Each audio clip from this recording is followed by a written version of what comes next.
Ah, Smart Water, now in a sleek can. This feels cool, literally. Perfect for social gatherings and on the go. Should I start wearing turtlenecks? One sip at a time, friend. Smart Water cans, for those with a taste for taste. Get yours today. The Stone Zone on the Red Apple Podcast Network. We're back in the Stone Zone. I can tell you firsthand, I know what it is to be targeted by a vengeful and politically motivated federal government. They have unlimited resources. I know what it is to be the subject of a trial presided over by a hostile and hateful judge who essentially will not allow you to mount any defense whatsoever. I know what it is to have a judge who won't even allow you to enter exhibits of evidence that would have proved that you're an innocent, even though under the law, it's the government's job to prove you're guilty. You're not required to prove your innocence. It doesn't really work that way. But the case of Erin and Chris Mazzei is so stunning, so overreaching, so outrageous that I wanted to bring Chris Mazzei on the show today to talk about it. The Mazzeis were successful California entrepreneurs. They had a history of developing entertainment content previously, directing and producing several feature films, all of which made money. But when they got a PPP loan back during the COVID-19 crisis, that's when the trouble started. Chris Mazzei, welcome to the Stone Zone. Thank you, Roger. Thank you for having me. So give us a kind of a quick synopsis of what went down in this epic prosecution of you and your wife. You were sentenced to 36 months of imprisonment, while your wife, Erin, was sentenced to 27 months of imprisonment. She is still incarcerated. The charges in the end were allegedly wire fraud and money laundering conspiracy for receiving a PPP loan to fund an entertainment project in Hawaii where you live. Tell us what happened. Well, actually, we never lived in Hawaii, so that's the ironic part. We've always lived in California. Okay.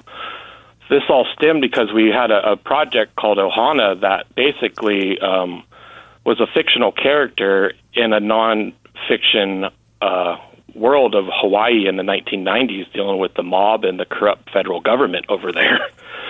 So I don't know if that's how it all stemmed from it, but we, during COVID, when it all happened, we were like everybody else, didn't know what was going on, was following directions by any and everybody. And, at that time, I was reaching out to our local banks, and they're like, we're not doing this program yet. We don't know what it is.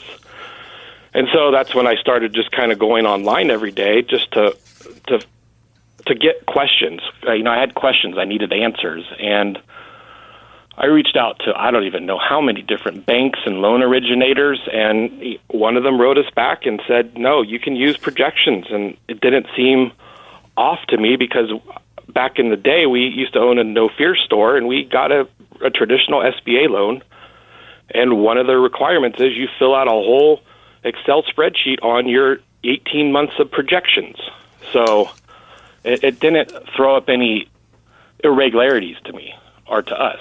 So that is the issue that happened with the prosecutor. He didn't want to hear anything about the email. He just turned a blind ear. It wasn't part of his narrative.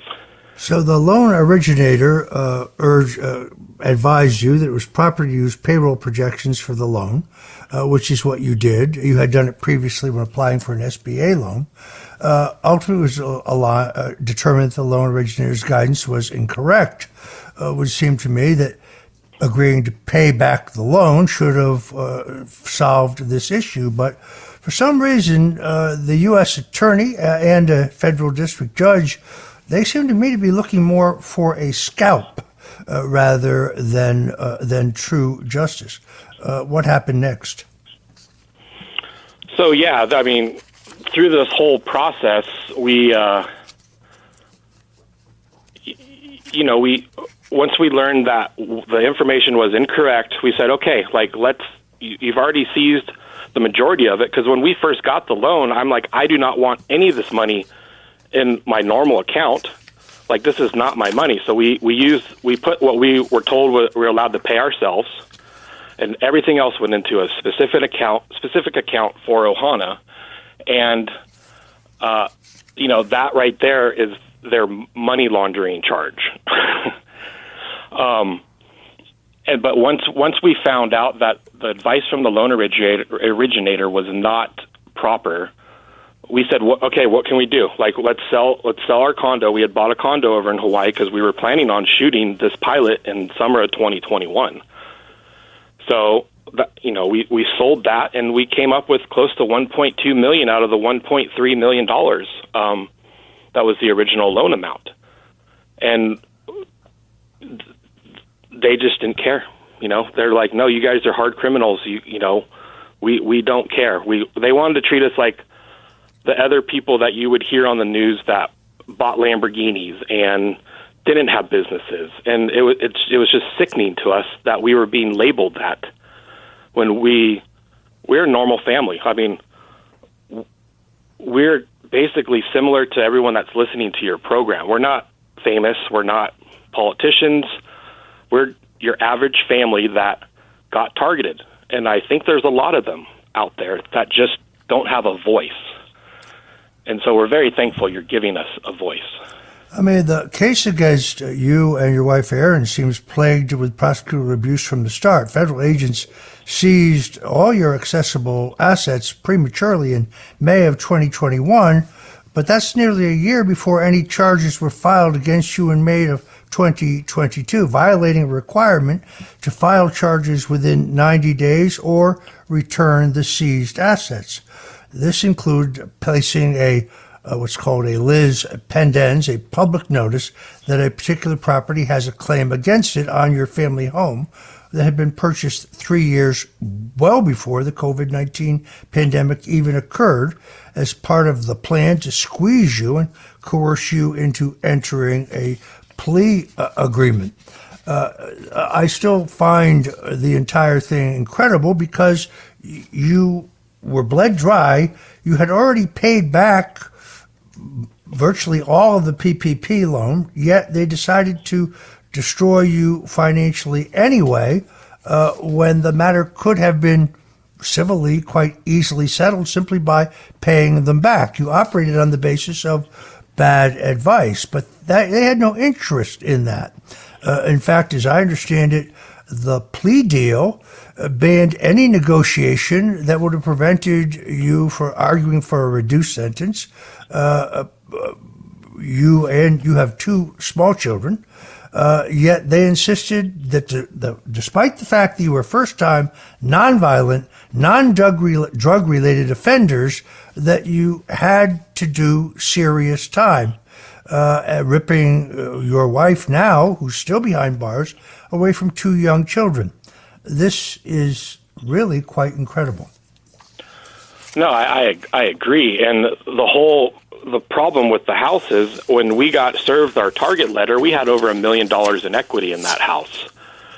And we couldn't pull any cash out for legal assistance, so we got stuck with the Hawaiian court-appointed attorneys, which aren't court-appointed. Like, they are literally, it's a panel of attorneys, and you look any of them up, and they're literally, their main focus is personal injury. So they had no idea what they were doing, and anytime we would push them to, like, hey, look at, like, what you just said about the assets being seized ahead of time, instead of actually doing anything, they just went to the court and asked to be removed. That went on for almost 2 years until my father-in-law saw all this, and luckily he had a little bit of money saved up, so we finally were able to hire a private attorney. But at that time, that's when the government was saying, if you don't take this plea, we're going to file charges against my mom, who's 77 and has had no issues with our business at all, just to bring in the family aspect to get us to plea. It was just disgusting. Precisely what they did to General Flynn, threatening to charge his son if he did not take a plea, or former upstate New York Congressman Chris Collins, who they charged with insider trading, despite the fact that there's no evidence that he conducted any inside trading. But they threatened to indict his young son if he did not plead guilty. The most stunning thing about your case is learning that the U.S. attorney used the money you paid back to turn around and try to buy your family home in the foreclosure sale. In fact, they actually sent agents to go bid on it. So they forced a foreclosure instead of allowing a normal sale, which would have allowed you to keep some equity. On top of that, as I understand it, the government hasn't applied the money that you paid back towards restitution, even though the court transcript clearly states that that is what the money would be used for. So in other words, they double-dipped, they stole your home, and they got to keep your money.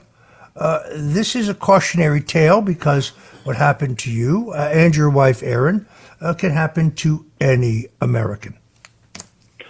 No, I agree. And it was just out of dumb luck that we found out about the foreclosure sale, because I just remembered I was talking to my best friend on the phone right after I told him what our sentence was, and we were basically crying together on the phone. I've known him since 7th grade, and he's a very successful mortgage broker, and he said, well, let me see if I can just buy your house for you at the sale. When is it? And I'm like, they're doing it in 12 days. The sale was scheduled for 12 days after our sentencing. So he has his guy that's been doing this for 30 years buying foreclosed sales at the auction. You know, he had a certain amount he was going to be able to spend, and it went over that. But I have the text message, and I think I sent you a copy of it. Like, the guy said it was unusual because federal agents were at the auction bidding, and they didn't win. The house ended up going back to the mortgage lender. But I mean, I would have never known that unless he would have offered to purchase it. And yeah, the restitution it's a battle. I just got off the phone with my attorney, and he's going to be writing a letter to the D.C. office about having that put in from the forfeiture to restitution. But no one knows where the money is. Like, I've asked, and nobody can. I've written multiple letters to the District of Hawaii, to the court, and no one knows where it is. So that's a little concerning. I must ask you, on a personal level, how has the impact been on your wife, Erin, and your kids? You know, Erin is a very strong woman. That's what I fell in love with. When she first had to surrender, the judge was cruel and made her surrender wouldn't let her get designated to her camp. She had to surrender to the Marshal Services in Fresno. We live in San Luis Obispo, California, so it's a hour and a half drive, and I took her there, and the Marshals didn't even understand why she was there. They didn't know what to do with her, so they put her in county jail in Fresno for almost 3 weeks. It was the toughest thing she's ever been through, and is one of the toughest things I've ever had to hear on the other end of the phone as her husband. She's fine now in her camp in Victorville. Obviously, it's not ideal, but she's just kind of keeping her head down and praying every day that we can get the truth out there, and somebody with some power can and some common sense can actually see what happened to us. Obviously, the conditions aren't great, but you know what? She said most of the guards and everyone there is friendly and understanding of the majority of the people. So she doesn't have bad things to say about where she is, but obviously this woman has never had a parking ticket since I've known her. So to even be anywhere near a federal facility is ridiculous. So, Chris, have you thought about setting up a GoFundMe or a website where people can keep track of your case and maybe offer support?